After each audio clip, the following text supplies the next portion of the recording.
Okay, konting reaction lang. Nakita niyo ba yung o nakita niyo ba itong video na, in-interview 'to or nagpa-press con si, Vice Mayor Basti Duterte, tungkol sa reaksyon niya sa pagtanggap ng hamon ni,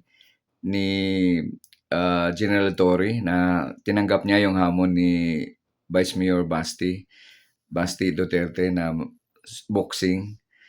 Oh, so yung hamon yung condition na binigay ni ni General Torre, eh, madaling gawin.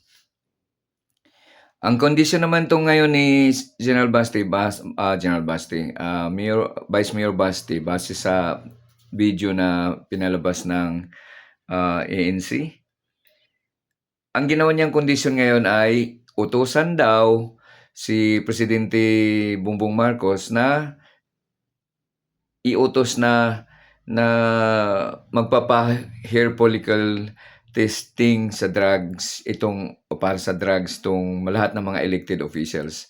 Which according to Attorney Bueno is unconstitutional. Hindi puwedeng magawa yung kondisyon na yun. So, sinabi kahit tayo layman's understanding, obvious na paligoy lang.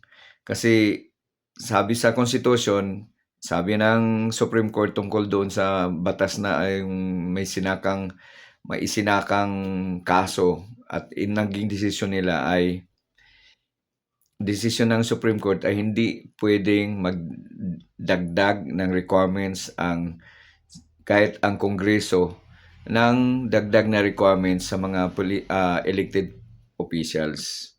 Okay. So, obvious na yung hiningi niyang kondisyon ay hindi maibigay. So, bakit ka magbigay ng kondisyon na obvious naman na hindi gagawin? So, one way of telling us na ayaw niya, di ba? Or sabi ni Attorney Bueno ay ano tawag nito? Yung one way of telling na hindi siya makipag-boxing. Siya yung nagamon, siya naman ngayon yung parang umayaw sa hamon niya. Kasi ang hini-request niyang, ang kondisyon niya ay unconstitutional at hindi pwedeng, alam naman natin na, so, dami nilang mga sinasabi. Katao ba? Pag sinabi natin makatao, are you respecting the rights of others?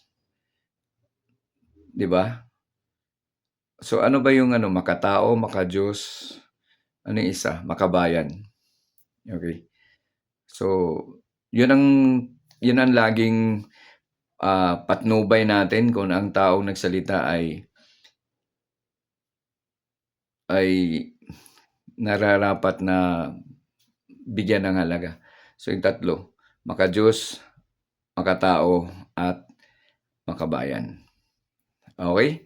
So, maraming salamat.